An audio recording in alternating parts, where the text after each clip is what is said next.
Good afternoon. We'll get started. Welcome to today's panel, From Wisconsin with Love.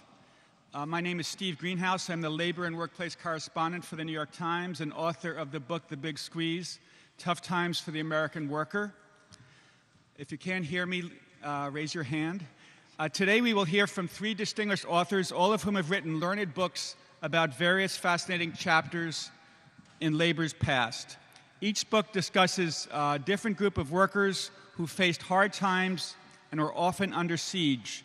And each book discusses how these workers, whether the international workers of the world or school teachers in New York City or black construction workers right here in Brooklyn, fought back against manifest injustices they faced. Each author I've asked to speak for about 9 minutes about his book, and perhaps also about how his book might shed light on recent events in Wisconsin and the trials and tribulations faced by American workers and labor unions today. And I suspect that some of you will have questions about all this when we open the floor up for questions about Wisconsin and other labor issues. Today we will hear first from Clarence Taylor, author of Reds at the Blackboard, Communism, Civil Rights, and the New York City Teachers Union. Clarence is a professor of African American religion and civil rights at Baruch College here in New York City. His book examines how the early teachers union here in New York was a champion of social justice and civil rights and was persecuted and prosecuted because of its progressive stances and its ties to the Communist Party. Then we will hear from William Adler, the author of The Man Who Never Died, The Life, Times, and Legacy of Joe Hill, American labor icon. I read Bill Adler's book for a story I did for the New York Times, and it is a marvel of historical research, and his book really sheds some important new light on the case of this labor hero, Joe Hill, raising new questions about how he was railroaded to a conviction and to his execution before a firing squad in 1915. And last, we will hear from Brian Purnell, one of the co-authors of Black Power at Work, Community Control, Affirmative Action, and the Construction Industry. Brian is professor of African American Studies at Bowdoin College in Maine.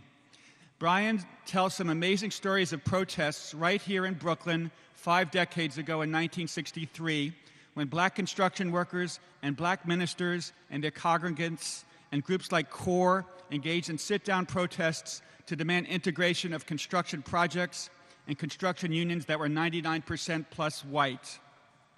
Many of these protests were at Downstate Medical Center right here in Brooklyn, and someone named Malcolm X participated in many of those protests. One last thing. I sought to have 100 pounds of cheese shipped in from Wisconsin for today's event, From Wisconsin with Love. But I'm sorry to say that Governor Scott Walker halted the shipment when he heard that cheese was destined for all you pointy-headed, progressive, union-friendly New York intellectuals. Bill's book is on sale downstairs for any of you who would like to buy his book, which I recommend. I'm sorry to say I haven't seen either of your books here.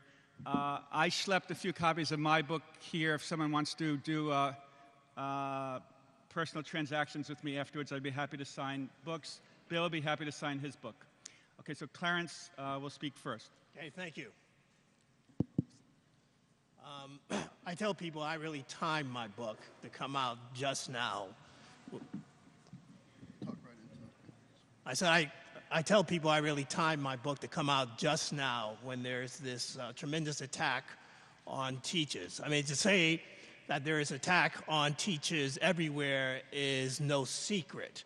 Obviously, Wisconsin is just one place. I mean, one can talk about what is taking place in Ohio, what is taking place in Indiana, what is going on in my home state, New Jersey. In fact, my wife is a New Jersey school teacher, and last year her union sent her an email stating that the union was at war with the governor. The governor there has called union leaders thugs. And so there is this a tremendous attack, and particularly on teachers' unions. And it's not just Republicans who are involved in this attack. One can look at what took place in New Jersey and note that the Democratic Party joined in with the governor and going after teachers in terms of limiting collective bargaining. And that is also true in other places, such as Massachusetts and Illinois.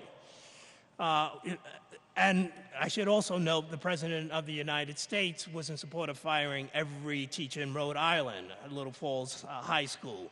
And his push Race for the Top also carries, I think, a detrimental impact on teachers and teachers' unions. And, you know, one can ask the question, why this attack? Well, Richard Kallenberg, the author of a biography on Albert Schenker, noted in the New York Times that it is a group of reformers in education who are carrying out this attack. And while I agree with Richard Kallenberg, yes, there are these people who call themselves reformers, and in particular they want to attack teachers' unions because they have been most vocal in standing up to the corporatization of education, which is taking place today. I would note here that one needs to go back in time.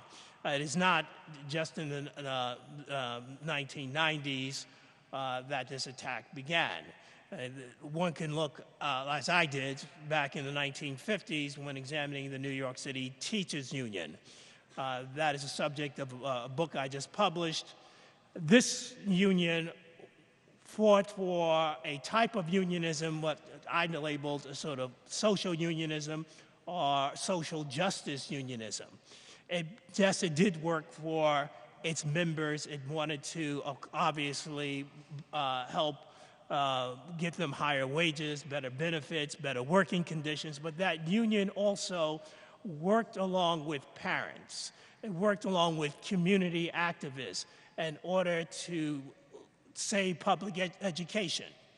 And that's the gist of social unionism. By the 1930s, when the communist-led rank-and-file caucus of that union gained control of the union, it helped create a Harlem committee, and that committee worked to build new buildings, school buildings in that community. By the early 1940s in Bedford-Stuyvesant, it created a Bedford-Stuyvesant-Williamsburg Council, which also worked to create better education, to have newer schools, and to work on funding, proper funding for children. Now, it is the attack on this union by the 1950s that sort of helped eliminate that important voice. And I'm going to end here by reading an excerpt from my book, noting the atmosphere that was created in the 1950s. In the spring of 1957, Josephine Ann O'Keefe, a young substitute social studies teacher, gave her 8th grade class at Simon Baruch Junior High School in Manhattan an assignment to gather information on foreign countries. She instructed the students to write to foreign embassies requesting information on history, geography, economy, and other pertinent data. Only the British and Soviet embassies responded and sent packages including magazines and brochures. The 26-year-old teacher placed the foreign magazines in a rack in room 404 of the school, which was used by the social studies class. In the pre- and post-Cold War era, the incident would have seemed harmless. In the mid-1950s, it set off a widespread investigation.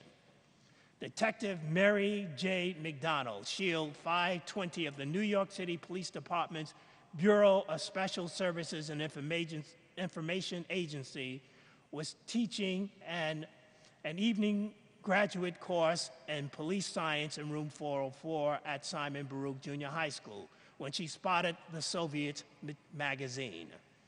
McDonald immediately reported to her commanding officer, Lieutenant William P. Brown, that she had found communist literature in the school. Brown interviewed the school's principal, Carl Cherkis. Together, they went to room 404, where they found the magazine and two, quote, communist propaganda pamphlets hidden behind other